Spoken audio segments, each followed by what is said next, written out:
Buenas noches, mi nombre es Liliana Rojas, soy estudiante del cuarto año de Derecho de la Universidad Fermín Toro en la modalidad 100% Saya. En esta oportunidad vamos a disertar un poco acerca del tema del impuesto al valor agregado en consecución de la materia Derecho Tributario impartido por la profesora Emily Ramírez. Bien, antes de andar en el tema es importante señalar que, como todos sabemos, el IVA o el impuesto al valor agregado es el impuesto o la tasa que se carga directamente sobre los consumos. Es una carga fiscal que se carga directamente sobre los consumos. Es así que tenemos que el funcionamiento de esta es a través de un sistema de corte plurifásico no acumulativo. ¿Por qué plurifásico? Porque aplica a varias o a todas las fases del proceso que van desde la producción hasta el consumidor final. Es una cadena de procesos. ¿Con qué objetivo? La tendencia es la de trasladar el pago de la porción al siguiente individuo de la cadena. Entonces, por eso es que se dice que es un impuesto traslativo.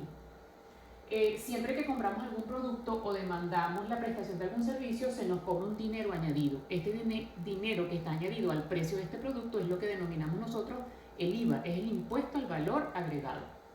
Es un impuesto que nos carga la administración tributaria para que el país funcione correctamente. Es decir, una vez que el fisco percibe este dinero, entonces lo retribuye a la población a través de otros servicios y mejoras a carreteras y a otras series de servicios públicos. Aunque son los consumidores los que tienen que pagar este impuesto, son las empresas y los profesionales de esta área los que tienen que cobrarlo y declararlo al fisco.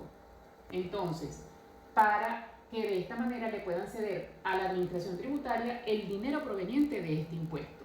El IVA entonces aplica directamente al bien, al producto o al servicio que es adquirido por el contribuyente o por el consumidor final. El impuesto del IVA es un impuesto indirecto sobre el consumo, es decir, está financiado por el consumidor final. Los consumidores finales tienen la obligación de pagar el IVA, pero sin derecho a reembolso. Es decir,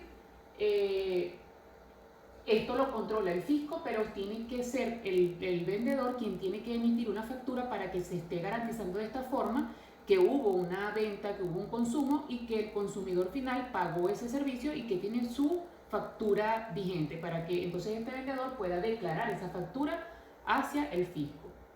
Es percibido por el vendedor en el momento de toda la transacción comercial, es decir, lo percibe el vendedor a través de una transferencia de bienes o servicios.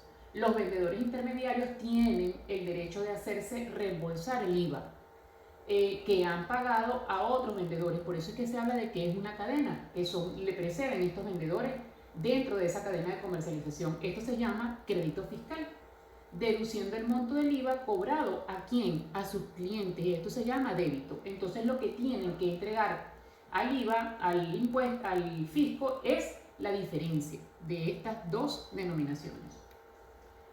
Ahora bien, la ley del impuesto al valor agregado en su artículo 1 denota taxativamente lo que es el impuesto como tal. Es un impuesto que aplica a todo el territorio nacional, grava la enajenación de bienes muebles, la prestación de servicios y la importación de bienes, y que además las personas naturales, jurídicas, las comunidades, las sociedades, los consorcios y demás entes jurídicos y económicos, sean públicos o sean privados, tienen el deber de pagar. Entonces, con esta idea es que todos los contribuyentes se hagan y se organicen en una sola masa para que pueda el Fisco Nacional funcionar de la manera correcta. ¿Quiénes son los sujetos pasivos de este impuesto? En líneas generales, el sujeto pasivo de toda obligación tributaria es el que va a pagar el impuesto, el que se obliga a pagar. Pero en este caso, en atención al principio de legalidad tributaria, es la ley del impuesto al valor agregado quien determina quiénes son los sujetos pasivos. Para ello debe contener dos elementos, debe tener bien claro dos elementos, los referidos a las cualidades del sujeto y los que sirven para conocer cuál es la relación en la que se encuentra ese sujeto pasivo con la administración tributaria. Se puede decir entonces que el sujeto pasivo en términos generales es el destinatario legal del tributo, o sea, es el deudor por cuenta propia. Pero en este caso se puede decir que el sujeto pasivo por antonomasia en el impuesto del IVA es el consumidor final. Dentro de la ley existen unos parámetros que se tienen que corresponder porque cada uno de estos contribuyentes tiene formación artículo 8 tenemos el contribuyente formal. ¿Quiénes son los contribuyentes formales? Los sujetos que realizan exclusivamente actividades u operaciones exentas o exoneradas del impuesto. También tenemos los contribuyentes ocasionales, estos son los que no son habituales, y los contribuyentes ordinarios son todas las importadoras de bienes de los industriales, los comerciantes, los prestadores de servicios y en general toda persona natural o jurídica que tenga en su giro objeto de ocupación realice actividades que se concatenen con el hecho imponible del impuesto al valor agregado. ¿Quiénes, además de los sujetos pasivos, también tienen que pagar IVA? También hay unos que denominamos los responsables de pagar el impuesto, que son los agentes de recepción y de retención. Estos son entes o sujetos intermediarios que actúan entre el consumidor final o el contribuyente y el fisco. ¿Cuál es el ámbito entonces donde actúa el IVA? En todo el territorio nacional. Por lo tanto, será grabada las ventas y retiros de bienes muebles cuando los bienes se encuentren en el país o cuando la actividad ejerza frutos dentro del territorio nacional. Esto lo encontramos tipificado en el artículo 14 y 15 de la Ley del Impuesto al Valor Agregado. El hecho imponible. El hecho imponible todos sabemos que es el presupuesto de hecho que se da en la ley para que pueda surgir la obligación tributaria. Esto lo encontramos en el artículo 3 de la ley y lo enumeran del 1 al 5 y allí están todos los presupuestos de hecho que hacen nacer la obligación tributaria. Entonces tenemos que, por ejemplo, la realización de una venta gravada donde debe declararse el IVA.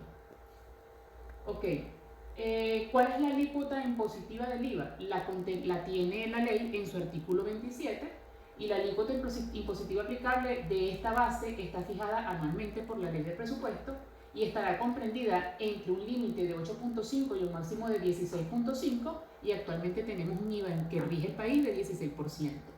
La alícuota impositiva aplicable para las ventas de exportación se mantiene igual. Esto fue después de la reforma que hubo en octubre del 2018, es de 0%. Sin embargo, se aplicará un 15% además del 16% sobre los gastos suntuarios. ¿Cuáles son los gastos suntuarios según lo que establece la misma ley?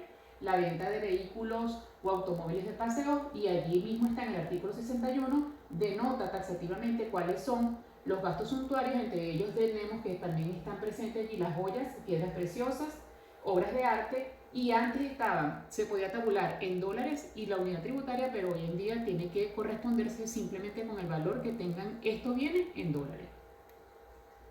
¿Cómo se hace el pago del impuesto y la declaración del impuesto? Bueno, la declaración y el pago del impuesto debe realizarse una vez que se haya consumado el hecho imponible, establecido así en la ley. El reglamento de la ley dispone, ¿verdad?, cuál es el lugar y la fecha y la forma del pago. En términos generales, la declaración del IVA es mensual. Sin embargo, una vez que se ha dado la reforma, esto está contemplado en el artículo 47 y 48, pero hubo una reforma del IVA, una reforma tributaria en el 2008 que tipifica más a los contribuyentes especiales.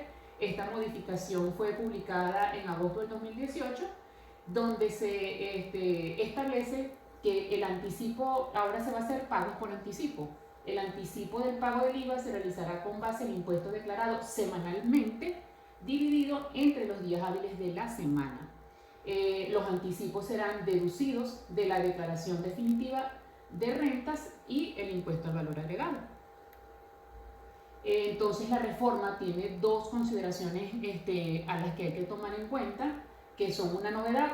¿Cuál es? Los contribuyentes ordinarios mantienen su esquema de declaración mensual para el IVA, y las declaraciones del IVA pasan de frecuencia mensual a semanal. Entonces es en cuanto a las declaraciones. La declaración informativa de las retenciones del IVA pasan de quincenal a semanal, y la incorporación del pago de anticipo del IVA y también las del impuesto sobre la renta son diarios. La alícuota que se estructuró para estos fines y esta reforma fue la alícuota del 16%. Eso es todo por esta noche. Muchas gracias por su atención.